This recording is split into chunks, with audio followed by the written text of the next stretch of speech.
Good evening. हम लोग start कर रहे हैं एटॉमिक स्ट्रक्चर पर कुछ प्रॉब्लम्स कंसेप्चुअल, और प्रत्येक क्वेश्चन के एक क्वेश्चन बता दूंगा और शेष आप लोग करिएगा। जो नहीं आएगा तो कमेंट में बताइएगा कि कौन क्वेश्चन नहीं आएगा, मैं अगले दिन डिस्कस कर दूंगा।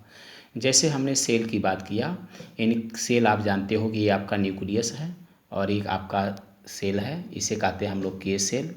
और इसके बाद आपका आता है के एल सेल, उसके बाद आता है आपका एम सेल। अब यहाँ देखना, यहाँ पर के सेल के लिए एन की वैल्यू 1 होती है और एल सेल के लिए एन की वैल्यू 2 होती है। के एल एम के लिए क्या हो जाएगा, आपकी वैल्यू यहाँ पर 3 हो जाएगी। तो यहाँ पर एम सेल की बात कर रहा है, तो यहाँ पर एन की वैल्यू कितनी हो जाएगी, 3। इसलिए यहाँ पर मैक्सिमम इलेक्ट्रॉन कितने होंगे, मैक्सिमम इलेक्ट्रॉन किसी भी सेल में मैक्सिमम इलेक्ट्रॉन की जो संख्या होती है वह 2n² होती है। यानी 2n² का मतलब हुआ 2 और n की वैल्यू यहाँ हो गया 3 का स्क्वायर हो जाएगा 9 दुना के 18 इलेक्ट्रॉन यहाँ हो गए। यानी इस सेल में कितने इलेक्ट्रॉन होंगे, 80 इलेक्ट्रॉन होंगे। अब ये देखा गया कि आर्बिटल में, प्रत्येक आर्बिटल में कितने मैक्सिमम इलेक्ट्रॉन होते हैं, 2।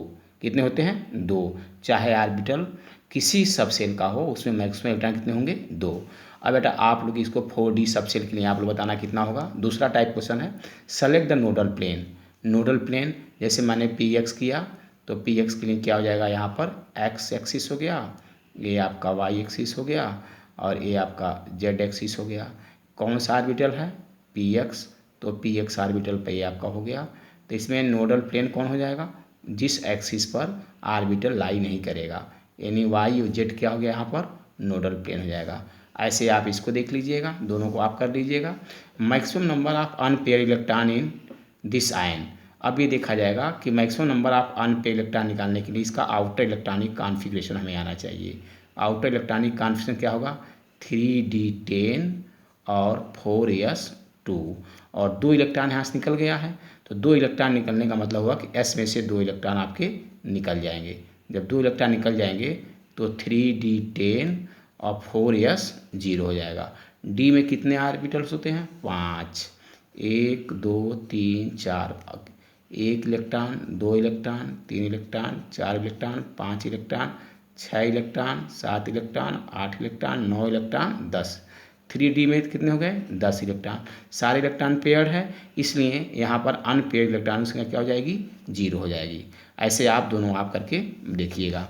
Determine the magnetic moment. Magnetic moment को डिटरमाइन करने के लिए फार्मूला मैंने बताया था, क्या होता है, √n+2 बोहर मैग्नेट्रॉन, जहाँ पर n क्या है, नंबर ऑफ अनपेयर्ड इलेक्ट्रॉन।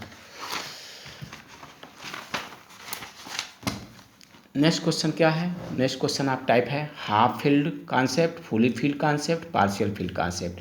जैसे हमने कहा था कि P में मैक्सिमम इलेक्ट्रॉन कितने होते हैं, 6 होता है, तो 6 इलेक्ट्रॉन है, इसलिए इसे क्या कहेंगे, फुली फील्ड। क्या कहेंगे, फुली फील्ड। P में 6 इलेक्ट्रॉन होते हैं, आधा है इसका, 3 इलेक्ट्रॉन है, इसे क्या कहेंगे हम लोग, हाफ फील्ड। P में 1 इलेक्ट्रॉन है, 9 तो 3 है, 9 तो 6 है, इसे कहेंगे हम लोग पार्शियल फील्ड। क्या कहेंगे, पार्शियल फील्ड। डी में 2 इलेक्ट्रॉन है, 9 तो 5 है, 9 तो 10 है, ये क्या हो जाएगा, आपका पार्शियल फील्ड हो जाएगा। डी में 5 इलेक्ट्रॉन है, डी में मैक्सिमम कितने होते हैं, 10 इलेक्ट्रॉन है, कितना, 5, आधा है, इसलिए इसे कहेंगे हम लोग हाफ फील्ड। शेष इसको आप बताइएगा। Calculate the maximum number of electron in सब सेल। इस सब सेल में मैथमेटिकली कैसे जानेंगे, 6 है, 10 है, क्यों यही होता है। आपसे कोई पूछे कि बताओ क्यों P में सही 6 इलेक्ट्रॉन होता है, तो maximum number of electron in सब सेल इजकल टू क्या होता है, 2l+1। जैसे अगर हम L सब सेल की बात करें तो L सब सेल के लिए L की वैल्यू कितनी होती है, 0। यानी S सब सेल के लिए L की वैल्यू 0 हुआ, तो यहाँ पर क्या रखेंगे, 2 × 0 + 1, यानी कितना आ जाएगा आपका, 2 आ जाएगा, यहाँ 2 हो जाएगा। ऐसे L सब सेल के लिए क्या होगा, L = 1 हो जाएगा। तो क्या फार्मूला हो जाएगा, 2 × 1 + 1, 2 × 1, तो कितना आ जाएगा, 2 और 1 3, यानी 2 × 3 इक्वल टू कितना हो जाएगा 6। तो इस फार्मूले से maximum number of electron in any सब सेल एल की वैल्यू से हम लोग ये बात निकाल लेंगे। शेष आप इन दोनों को निकालिएगा। नंबर ऑफ एक्सचेंजेस कैसे होते हैं, एक्सचेंजेस कैसे निकालते हैं। पी में कितने इलेक्ट्रॉन होते हैं, देखिए पी आपका सब सेल है, कितने इलेक्ट्रॉन है 3 दिया हुआ है, 3 दिया हुआ है। अब एक्सचेंज क्या होगा कि 1 इलेक्ट्रॉन 2 इलेक्ट्रॉन 3 इलेक्ट्रॉन, यानी ये इसमें एक्सचेंज हो सकता है, ये इसमें एक्सचेंज हो सकता है। यानी एक एक्सचेंज इलेक्ट्रॉन कितना हो सकता है 2 में एक्सचेंज हो सकता है। यानी एक्सचेंज 1 इलेक्ट्रॉन एक्सचेंज होने की कितना होगा 2 में हो सकता है, 3 में हो सकता है। तो यहाँ पर 2 लिख दीजिए। 2 इलेक्ट्रॉन किस में हो सकता है, सिर्फ 1 में एक्सचेंज हो सकता है, तो ये आपका 1 लिख दीजिए। कितने एक्सचेंज वैल्यू हुई 3 हुई। ऐसे D5 में अगर हम देखें तो D5 में कितने एक्सचेंज होंगे देख लीजिए। D5 में कितने एक्सचेंज होंगे 1 2 3 4, 1 electron 2 electron 3 electron 4 electron 5 electron. तो 1 2 3 4 5 इलेक्ट्रॉन की संख्या है। एक इसमें एक्सचेंज हो सकता है, इसमें हो सकता है, इसमें हो सकता है, इसमें हो सकता है, 4 हो गया। उसके बाद 2 किस में हो सकता है, 2 आपका इसमें हो सकता है, इसमें हो सकता है, इसमें हो सकता है, 3 हो गया। उसके बाद 4 किस में हो सकता, 2 3 किस में हो सकता है, इसमें हो सकता है, इसमें हो सकता है, 2 हो गया। 4 किस में हो सकता है, सिर्फ इसमें हो सकता है, 1 ये हो गया। कितने हो गए 4 3 7, 7 3 10। इसकी एक्सचेंज वैल्यू कितनी हो जाएगी 10 हो जाएगी। इसको आप निकाल के बताइए कैसे एक्सचेंज किया जाता है। यानी एक इलेक्ट्रॉन 2 में जा सकता है, 3 में जा सकता है। एक इलेक्ट्रॉन 2 में जा सकता है, 3 में जा सकता है, 4 में जा सकता है, 5 में जा सकता है। दूसरा इलेक्ट्रॉन 3 में जा सकता है, 4 में जा सकता है, 5 में जा सकता है। तीसरा इलेक्ट्रॉन 4 में जा सकता है, 5 में जा सकता है। पाँचवा इलेक्ट्रॉन सिर्फ और केवल 5 में जा सकता है। आइए set of quantum number of possibility of maximum electron, इस सेट के लिए मैक्सिमम इलेक्ट्रॉन की संख्या कितनी होगी। जैसे आपने देखा एम की वैल्यू एक फिक्स है -2, एल की वैल्यू आपका कौन सा है n बराबर 3 और l बराबर 2, SP D ये कौन सा सबसेल होगा D होगा, D होगा। और डी एम के लिए कितना हो जाएगा -1 वैल्यू है, तो सिर्फ एक आर्बिटल होंगे और एक आर्बिटल में मैक्सिमम कितने इलेक्ट्रॉन होते हैं सिर्फ 2 इलेक्ट्रॉन होता है। इसलिए इसमें मैक्सिमम इलेक्ट्रॉन कितने होंगे सिर्फ 2 होंगे। कितने होंगे सिर्फ 2 होंगे। यहाँ पर देखिए यहाँ पर n बराबर कितना हो जाएगा, n बराबर कितना हो जाएगा 2 दिया हुआ है, 2 दिया हुआ है। l बराबर कितना हुआ है 1 दिया हुआ है। तो कौन सा सबसेल होगा P होगा। अब P सबसेल में आप ये देखेंगे P सबसेल में मैक्सिमम इलेक्ट्रॉन कितने हो सकते हैं, तो P सबसेल में मैक्सिमम इलेक्ट्रॉन 6 हो सकते हैं।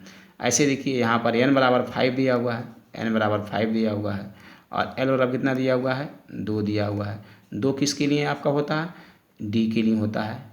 किसके लिए होता है D के लिए होता है। और D में मैक्सिमम इलेक्ट्रॉन कितने होते हैं 10 इलेक्ट्रॉन होते हैं। तो इसमें कितने इलेक्ट्रॉन हो जाएगा 10 हो जाएगा। Orbital angular momentum, orbital angular momentum जो होता है, ऑर्बिटल एंगुलर मोमेंटम जो होता है इसके लिए फार्मूला होता है √L+1 h/2π।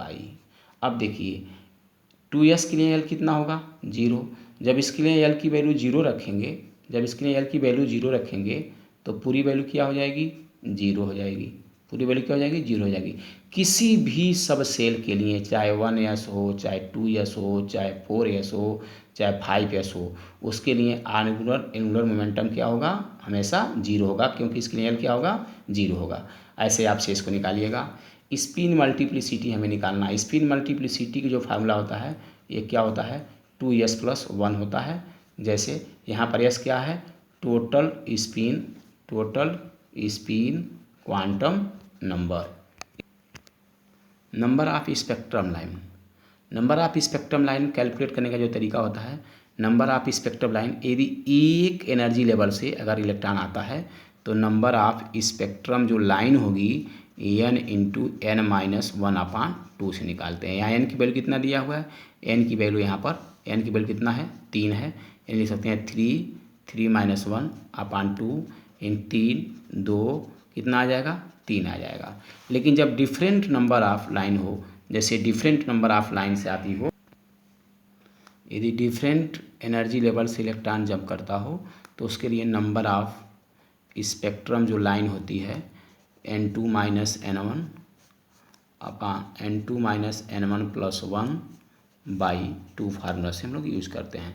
जैसे यहाँ पर N2 माइनस N1 का डिफरेंस कितना आ जाएगा, इसका डिफरेंस आ जाएगा 1, डिफरेंस आ जाएगा 1, किसका N1 बराबर 3 और N2 बराबर 4, तो इसका डिफरेंस आ जाएगा अब प्लस 4 माइनस 3 प्लस 1 अपान 2, 1 इंटू 2 अपान 2, यानी यहाँ पर कितना हो जाएगा 1 आ जाएगा।